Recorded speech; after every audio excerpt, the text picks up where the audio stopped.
सभी को जय श्री कृष्णा। इस वीडियो में भी मैं आप सभी के लिए लेकर आई हूँ चातुर्मास की महिमा। ऐसे और कौन से नियम हैं जो हम अपनाकर इन चातुर्मास में श्री भगवान नारायण की विशेष कृपा प्राप्त कर सकते हैं। चातुर्मास एक विशेष मास है जिसमें भगवान विष्णु की आराधना विशेष रूप से की जाती है।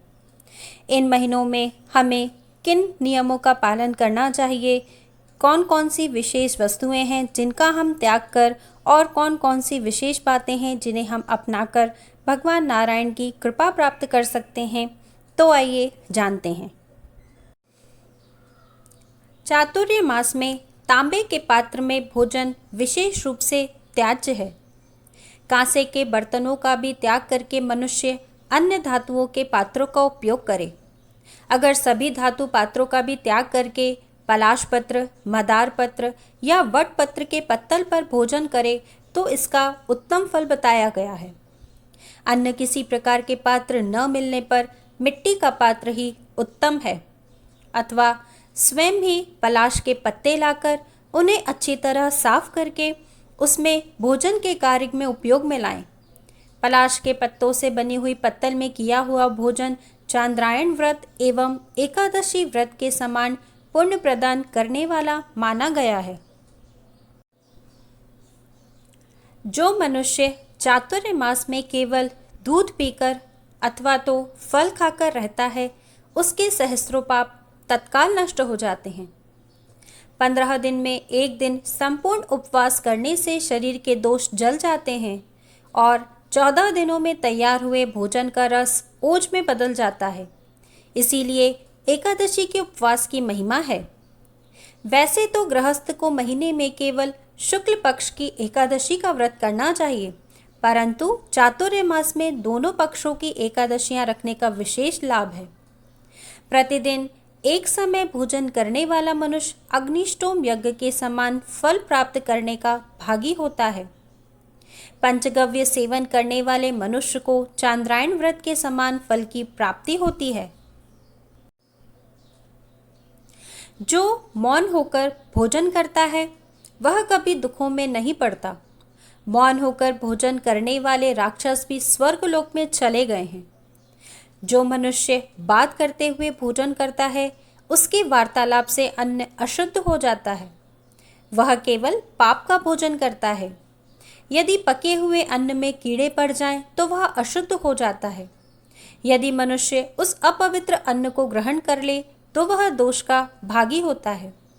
जो नरश्रेष्ठ प्रतिदिन ओम प्राणाय स्वाहा, ओम अपानाय स्वाहा, ओम व्यानाय स्वाहा, ओम उदानाय स्वाहा, ओम समानाय स्वाहा इस प्रकार प्राणवायु को 5 आहुतियां देकर मौन होकर भोजन करता है, उसके 5 पातक निश्चय ही नष्ट हो जाते हैं। जो मनुष्य चातुर्य मास में भगवान विष्णु के सामने पुरुष सूक्त का पाठ करता है उसकी बुद्धि बढ़ती है। चातुर्य मास सब गुणों से युक्त समय है। इसमें धर्मयुक्त श्रद्धा से शुभ कर्मों का अनुष्ठान करना चाहिए। सत्संग, भक्ति, गुरु, देवता और अग्नि का तर्पण, गौदान, वेद पाठ, सत्कर्म, सत्य भाषण, गौ भक्ति और दान में प्रीति ये सब सदा धर्म के साधन हैं। चातुर्य मास में भगवान नारायण योग निद्रा में शयन करते हैं, इसीलिए इन 4 मास में शादी विवाह और सकाम यज्ञ नहीं होते। ये मास तपस्या करने के लिए है। चातुर्य मास में योगाभ्यास करने वाला मनुष्य ब्रह्म पद को प्राप्त होता है।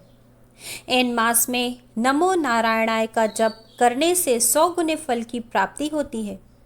यदि मनुष्य चातुर्य मास में भक्तिपूर्वक योग के अभ्यास में तत्पर न हुआ तो निसंदेह उसके हाथ से अमृत का कलश ही गिर गया।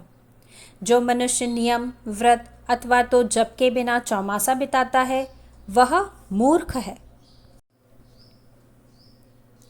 बुद्धिमान मनुष्य को सदा मन को संयम में रखने का प्रयत्न करना चाहिए। मन के भलीभांति वश में होने से ही पूर्णतः ज्ञान की प्राप्ति होती है। सत्यमेकम परो धर्मः, सत्यमेकम परम तपः।